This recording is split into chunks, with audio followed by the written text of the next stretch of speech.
இயக்குனர் இமயம் என போற்றப்படும் பாரதி ராஜா காலமானார். அவருக்கு வயது 84. தனது படத்தில் கதாநாயகிகளுக்கு அதிக முக்கியத்துவம் கொடுத்தவர் பாரதி ராஜா. பாரதி ராஜாவின் மகன் மனோஜ் கடந்த ஆண்டு காலமானார். இதனால் மனமுடைந்த பாரதி ராஜா உடல்நலக் குறைவால் அவதிப்பட்டு வந்தார். இந்நிலையில் தற்போது பாரதி ராஜா காலமாகியிருக்கிறார். கருத்தம்மா படத்தில் பெண் சிசு கொலைக்கு எதிரான கருத்தை விதைத்தவர் பாரதி ராஜா.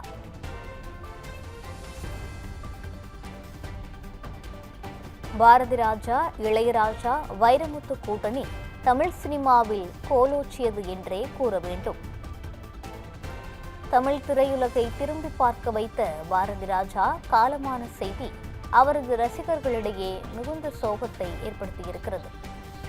இயக்குனர் இமயம் பாரதி ராஜா காலமானார். இது குறித்த கூடுதல் விவரங்களை வழங்குவதற்காக எமது சிறப்பு செய்தியாளர் ஜெகதீஷ் இணைப்பில் இருக்கிறார். வணக்கம் ஜெகதீஷ், கூடுதல் விவரங்கள். வணக்கம். பாரதி ராஜா என்ற இயக்குனர் சமீப காலத்தில் உடல் நலம் பாதிக்கப்பட்டு அடையாளம் தெரியாமல் இருந்தார். அதனால் அவரை பற்றிய வதந்திகளும் நிறைய வந்து கொண்டே இருந்தன. ஆனால் இன்று வந்த செய்தி வதந்தி அல்ல, உண்மை என்று பல பேரிடம் கேட்டு தெரிந்து கொண்டோம். என்ன மிகவும் வருத்தமாகவும் சோகமாகவும் எல்லா ரசிகர்களைப் போலவும் எல்லா பத்திரிகை நண்பர்கள், எல்லா ஊடகங்கள் எல்லோரும் சோகத்தில் தான் இந்த செய்தியை வெளியிட்டு கொண்டிருக்கிறோம். இதுவும் ஒரு வதந்தியாக இருக்கக்கூடாதா என்ற ஏக்கம் இல்லாமல் இல்லை. ஆனால் உண்மைதான். உடல்நல பாதிப்பால் இன்று காலை பாரதி ராஜா அவர்கள் தமது நீலாங்கரை இல்லத்தில் காலமானார் என்று உறுதி செய்யப்பட்டுள்ளது. தொடர்ந்து செய்திகள் வந்த வண்ணம், இரங்கல் செய்திகள் வந்த வண்ணம் உள்ளன. பாரதி ராஜா எப்படிப்பட்ட ஒரு முக்கியமான இயக்குனர் என்பது சொல்லி தெரிய வேண்டியதில்லை. இருந்தாலும் புதிய தலைமுறைக்கு அவரை பற்றிய சில தகவல்கள் தெரிய வேண்டும். பாரதி ராஜா 16 வயதிலே படத்தில் முதல் முறையாக அடியெடுத்து வைத்த போது கமலும் ரஜினியும் வளர்ந்து கொண்டிருக்கும் நடிகர்களாக சில ஆயிரம் ரூபாய் மட்டுமே சம்பளம் வாங்கக்கூடியவர்களாக இருந்தனர். அதே போல ஸ்ரீதேவி ஒரு 16 வயசு அடைந்த ஒரு குழந்தை நட்சத்திரமாக இருந்து 16 வயது ஒரு பருவ பெண்ணாக வளர்ந்த ஒரு நடிகை. இவர்கள் 3 பேரையும் இணைத்து அவர் படைத்த அந்த 16 வயதிலே படம் இந்தியாவையே திரும்பி பார்க்க வைத்தது என்று சொல்லலாம். ஏனென்றால் அந்த படத்தில் நகர காட்சிகள் இல்லை, முற்றிலும் முழுக்க கிராமங்களில் எடுக்கப்பட்ட படம்.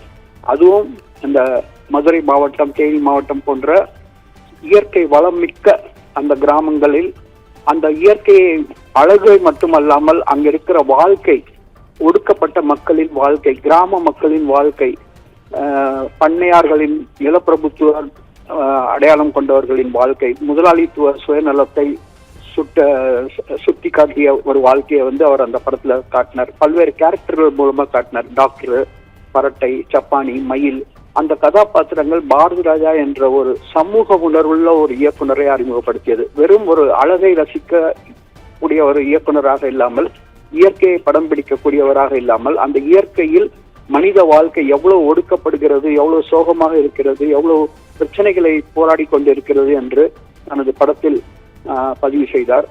தொடர்ந்து அவர் இயக்கிய படங்கள் எல்லாமே வித்தியாசமானவை. கிழக்கே போகும் ரயில், அதில் மூட நம்பிக்கைகளுக்கு எதிராக குரல் கொடுத்தார்.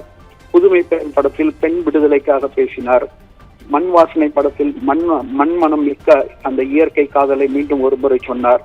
இப்படி சொல்லிக்கொண்டே போகலாம். அவருடைய ஒவ்வொரு படமும் ஒவ்வொரு விதமான முத்திரை பதித்துக் கொண்டே இருக்கும்.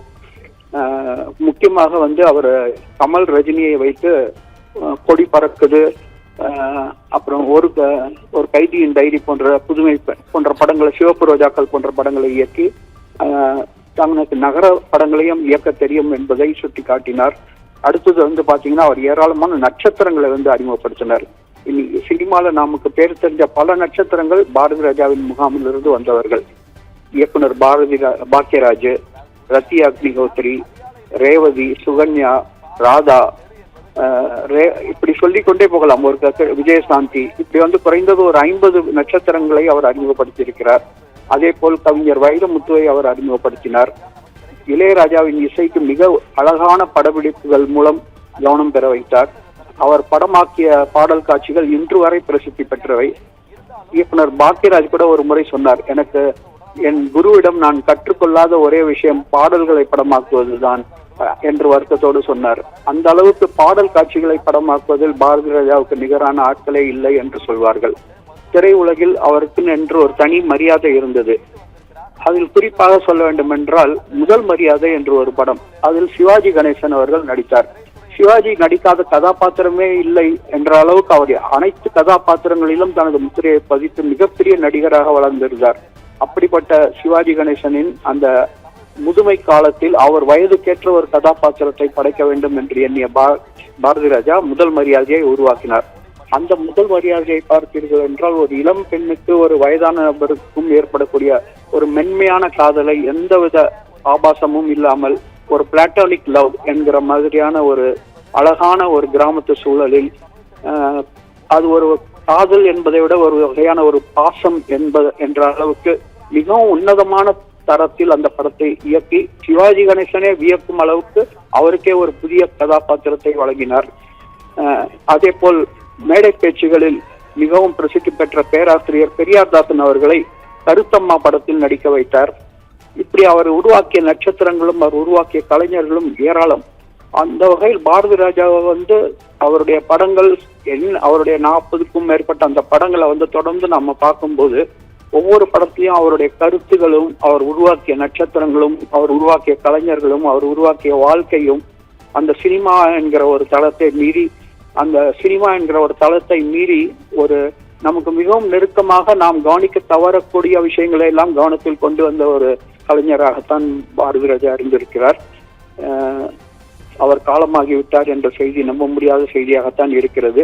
திரையுலகினர் இரங்கல் தெரிவித்துக் கொண்டு வருகின்றனர். என் இனிய தமிழ் மக்களே என்ற கம்பீரமான குரலுடன் தன் படத்தை ஆரம்பிப்பார் பாரதி ராஜா.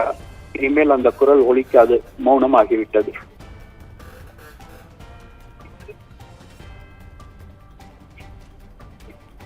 விவரங்களை வழங்கியமைக்கு நன்றி ஜெகதீஷ்.